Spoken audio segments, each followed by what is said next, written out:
आप सब आज की इस वीडियो में बात करने वाले हैं बीबीएमक्यू यूजी सेमेस्टर 2 सेशन 2020 से जो भी बच्चे पढ़ते हैं उन सभी बच्चों के मन में जो डाउट थे कि आपका ईवीएस का जो एग्जामिनेशन होने वाला है वो आपका एमसीक्यू होगा, सब्जेक्टिव होगा, यानी आपको रिटर्न लिखने वाला है या फिर एमसीक्यू आएगा। तो मैंने तो आपको क्लियर कर ही दिया था कि आप प्रीवियस ईयर क्वेश्चन पेपर देख लीजिए, आपका जो भी ईवीएस है, ठीक है, एसीसी पेपर जो भी है, तो आपको पता चल जाएगा कि आपका एमसीक्यू है या फिर आपका सब्जेक्टिव पेपर है। तो देखिए मोस्टली सब्जेक्ट का हमेशा एमसीक्यू आता है, ईवीएस में याद रखिएगा, चाहे आपका एसीसी पेपर कुछ भी हो।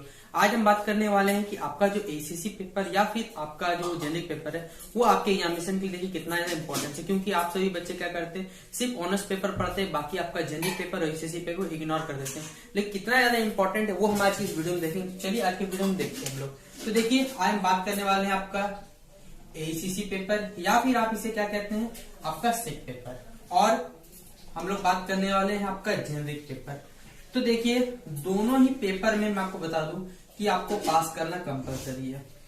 अगर आप किसी भी एक पेपर में अगर फेल करते हैं, चाहे आपका सेक पेपर में अगर आप फेल होते हैं, ठीक है, या फिर आप अगर जेनरिक पेपर में फेल होते हैं, तो देखिए आपको दोनों ही पेपर में क्या करना पड़ेगा, पास तो करना ही पड़ेगा। जब आपका यूजी सेमेस्टर 1 का सेशन आएगा, ठीक है, सॉरी यूजी सेमेस्टर 2 का सेशन आएगा, 2021 से 24 के सेशन जब आएगा, तब आपको उन सभी बच्चों के साथ क्या होगा, एग्जामिनेशन देके क्या करना होगा, क्लियर करना होगा। तभी जो आपका जेनरिक पेपर और आपका जो एसीसी पेपर है वो आपका क्लियर हो पाएगा। तो आप सभी बच्चे क्या करते हैं कि सिर्फ एसीसी पेपर और जेनरिक पेपर पढ़ते नहीं है, ऑनर्स पेपर का विद्याकेश लेकर पढ़ लेते हैं, बस हो जाता है। तो देखिए आपको पास तो ऑनर्स पेपर तो करना ही पड़ेगा। ऑनर्स पेपर नहीं पास करिएगा तो आपका परसेंटेज आपको नहीं मिलेगा। आपका ये जेनरिक पेपर और एसीसी पेपर, इसका मार्क्स आपका जो फाइनल सेमेस्टर जब आपका रूटीन आपका मार्कशीट मिलेगा वो आपका ऐड नहीं होता। मैं आपको बता दूं ये दोनों ही चीज ऐड नहीं होने वाले।